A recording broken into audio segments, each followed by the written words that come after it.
عرش کے سائے میں ہم ہوا کے نرم و تیز جھونکوں کی مانند آگے بڑھ رہے تھے۔ اس چلنے میں کوئی مشقت نہ تھی بلکہ لطف آ رہا تھا۔ نہ جانے ہم نے کتنا فاصلہ طے کیا تھا کہ صالح کہنے لگا، عرش الہی کے سائے میں مامون علاقہ شروع ہونے والا ہے۔ وہ دیکھو، آگے فرشتوں کا ایک ہجوم نظر آ رہا ہے۔ ان کے پیچھے ایک بلند دروازہ ہے، یہی اندر داخلے کا دروازہ ہے۔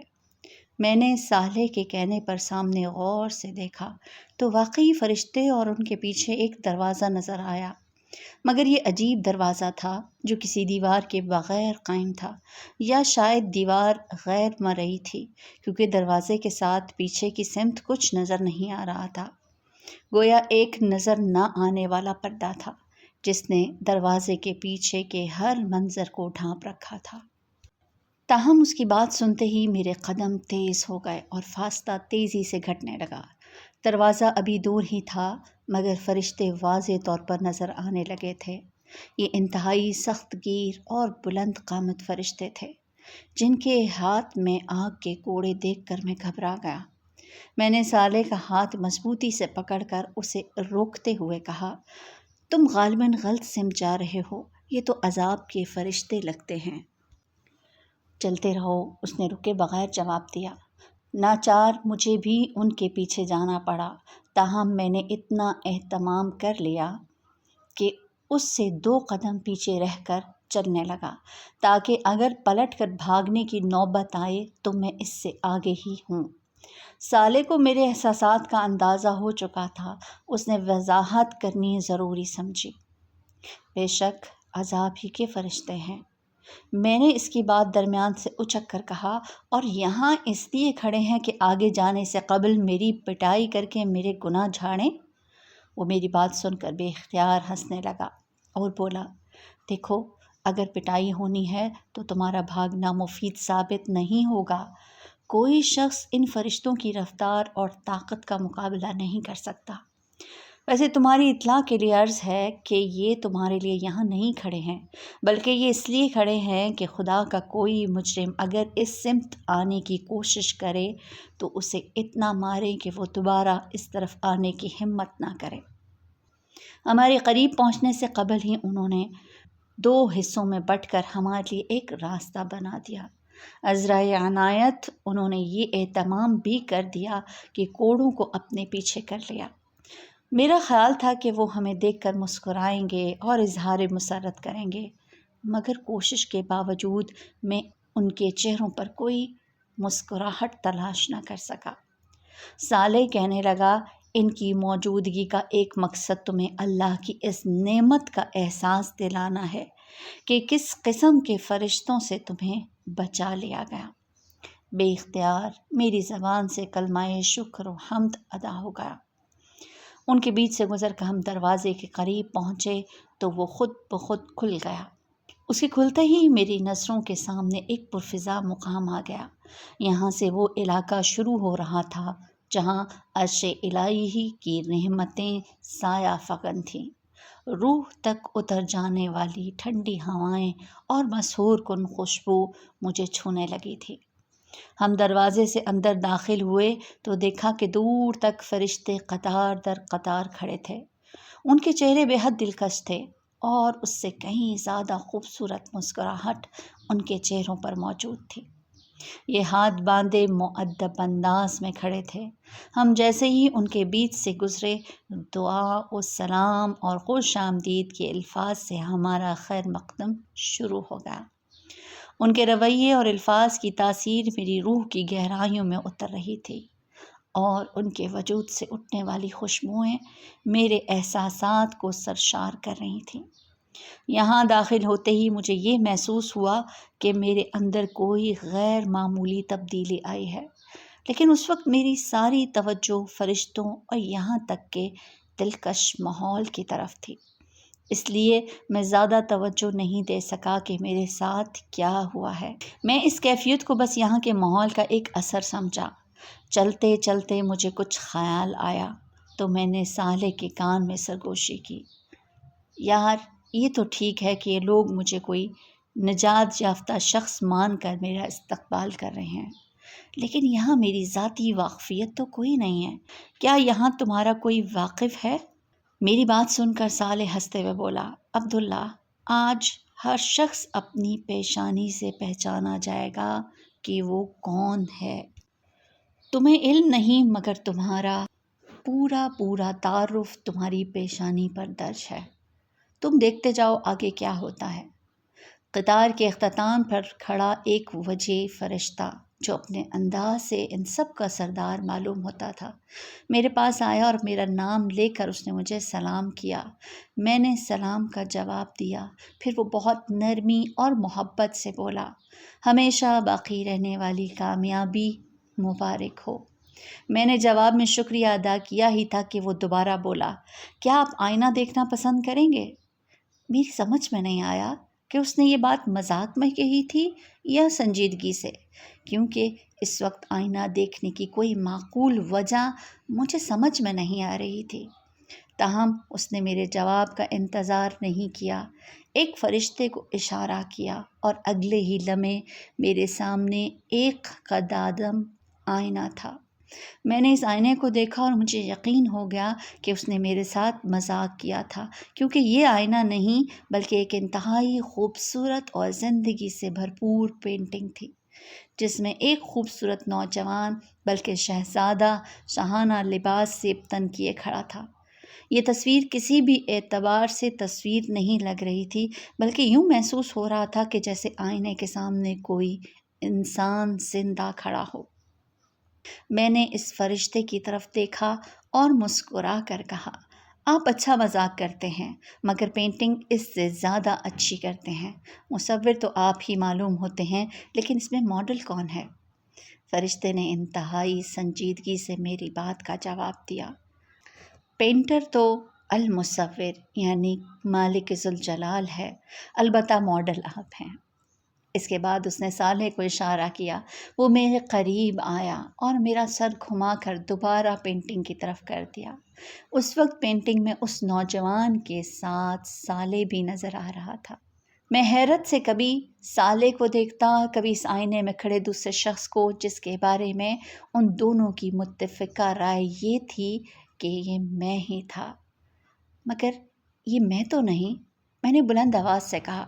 جواب میں صالح نے یہ مصرع پڑھ دیا، اے جانے جہاں، یہ کوئی تم سا ہے کہ تم ہو، لیکن یہ کیسے ممکن ہے؟ میں تو ایک بوڑھا شخص تھا اور جوانی میں بھی کم از کم ایسا نہیں تھا۔ اس دفعہ میری بات کا جواب فرشتے نے دیا، آپ ناممکنات کی دنیا سے ممکنات کی دنیا میں آ گئے ہیں، آپ انسانوں کی دنیا سے خدا کی دنیا میں آ گئے ہیں۔ آج ہر شخص ویسا نہیں دکھائی دے گا جیسا وہ دنیا میں دوسرے انسانوں کو نظر آتا تھا، بلکہ آج ہر شخص ویسا نظر آئے گا جیسا وہ اپنے مالک کو نظر آتا تھا، اور مالک کی نظر میں انسانوں کی صورت گری ان کے گوشت پوست پر نہیں بلکہ ان کے ایمان اور اخلاق اور اعمال کی بنیاد پر ہوتی تھی۔ آپ اسے دنیا میں جیسے لگتے تھے ویسا ہی آج اس نے آپ کو بنا دیا ہے۔ ویسے یہ عارضی انتظام ہے، آپ کی فیصلہ کن شخصیت اس وقت سامنے آئے گی جب جنت میں آپ کے درجات کا فیصلہ حتمی طور پر ہوگا۔ سردست تو آپ آگے جائیں، بہت سے دوسرے لوگ آپ کا انتظار کر رہے ہیں۔ ہم آگے کی سمت بڑھ رہے تھے۔ مجھے اندازہ ہو چکا تھا کہ اندر داخل ہوتے ہی مجھے جس تبدیلی کا احساس ہوا تھا وہ کیا تھی۔ میری چال میں بہت اعتماد تھا، شاید یہ آئینے کا اثر تھا کہ اب مجھے یقین آنے لگا تھا کہ رب کعبہ نے مجھے سرفراز کر کے میرے بخت کو ہمیشہ کے لیے جگا دیا۔ میری زندگی کے شب و روز اور اس میں پیش آنے والے مسائل اب میرے لیے خواب و خیال ہو چکے تھے۔ پچھلی دنیا کی محرومیاں، صبر اور محنتیں کبھی اس طرح بھی رنگ لائیں گی، مجھے اس کا قطعاً اندازہ نہیں تھا۔ قرآن کریم اور احادیث میں اگلی دنیا کا بہت کچھ تعارف پڑھا تھا، مگر آنکھ جو کچھ دیکھ سکتی، کان سنتے اور حواس محسوس کر سکتے ہیں، وہ الفاظ سے شعور تک بہت کم منتقل ہوتا ہے۔ آج جب یہ سب حقائق سامنے ہیں تو یقین نہیں آتا کہ مجھے یہ اندازہ تو زندگی ہی میں ہو چکا تھا کہ آخرت کی بازی میں جیت جاؤں گا، مگر اس جیت کا مطلب اتنا شاندار ہوگا، اس کا مجھے بالکل بھی اندازہ نہ تھا۔ تمہیں ابھی پورا اندازہ نہیں ہوا ہے۔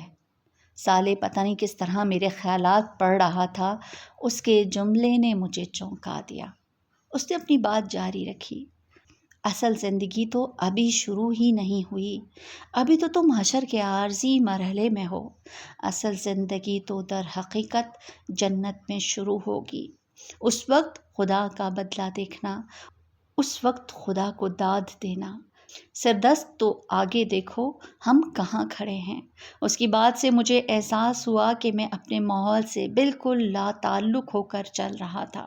میں نے نظر اٹھا کر دیکھا، ہم اس وقت ایک وسیع و عریض اور سرسبز و شاداب میدان میں تھے۔ آسمان پر سورج چمک رہا تھا، اس میں روشنی تھی پر دھوپ نہ تھی۔ آسمان پر کہیں بادل نہ تھے مگر زمین پر ہر جگہ سایہ تھا۔ زمین سبز تھی، شاید اسی کے اثر سے آسمان نیلگوں کے بجائے سبزی مائل ہو رہا تھا۔ میدان کے وسط میں ایک فلک پوش پہاڑ تھا، محاورتاً نہیں حقیقتاً فلک پوش، کیونکہ اس کی چوٹی جہاں سے ہم کھڑے دیکھ رہے تھے آسمان میں پیوست لگ رہی تھی۔ فضا میں ہر طرف بھینی بھینی خوشبو مہک رہی تھی۔ یہ خوشبو ہر اعتبار سے بالکل نئی مگر انتہائی مسحور کن تھی۔ ہماری سماعت ہمیں ان نغموں کا احساس دلا رہی تھی جو کانوں میں رس گھولنے والی موسیقی کے ساتھ چار سو بکھرے ہوئے تھے۔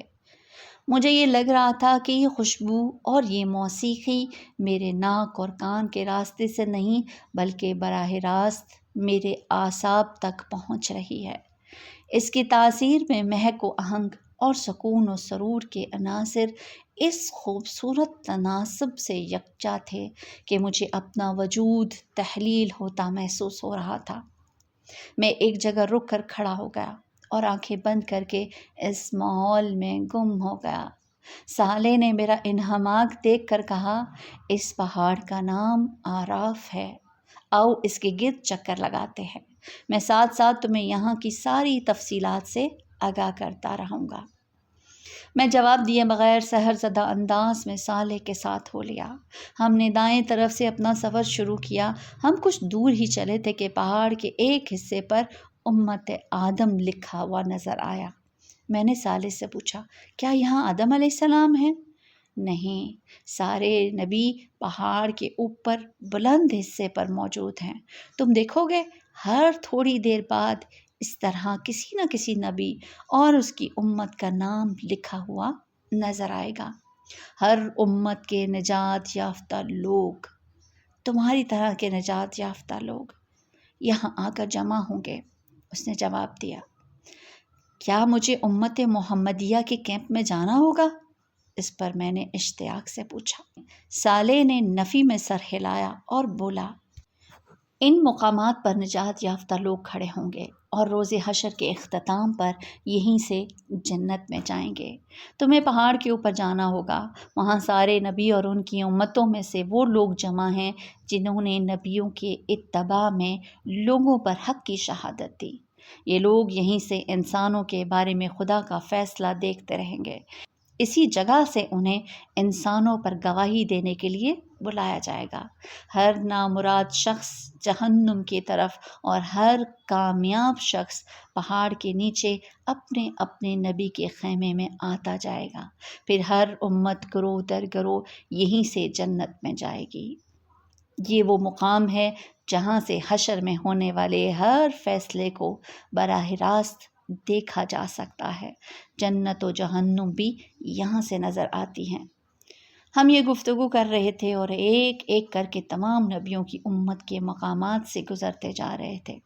اس وقت تک ہر جگہ بہت کم لوگ تھے۔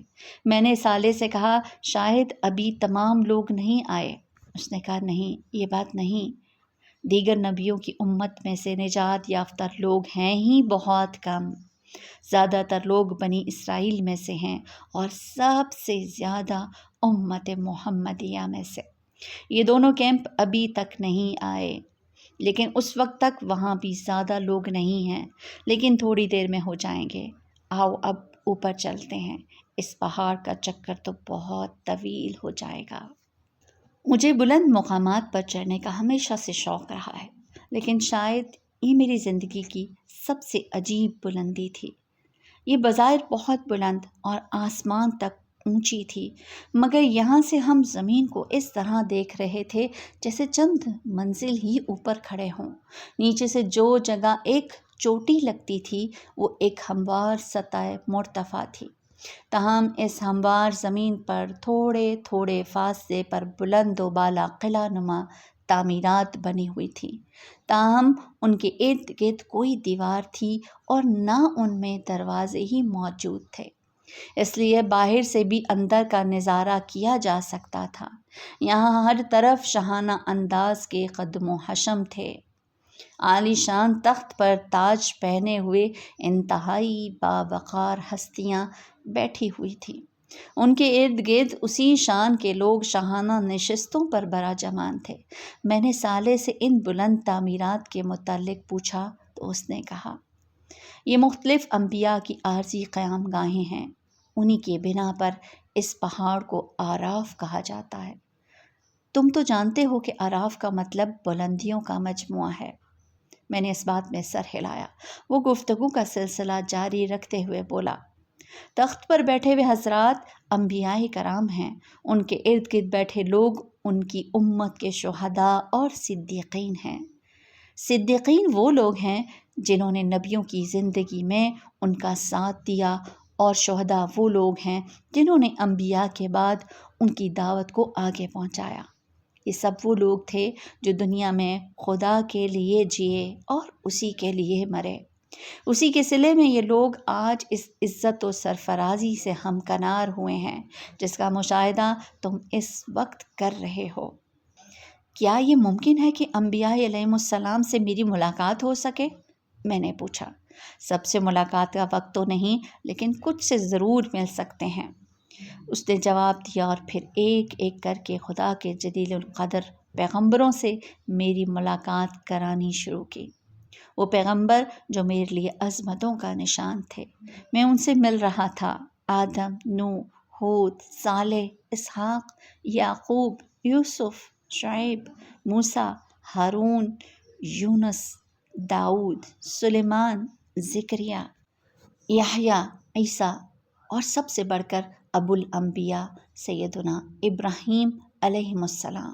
سب نے گلے لگا کر اور میری پیشانی پر بوسہ دے کر میرا استقبال کیا اور مجھے مبارکباد دی۔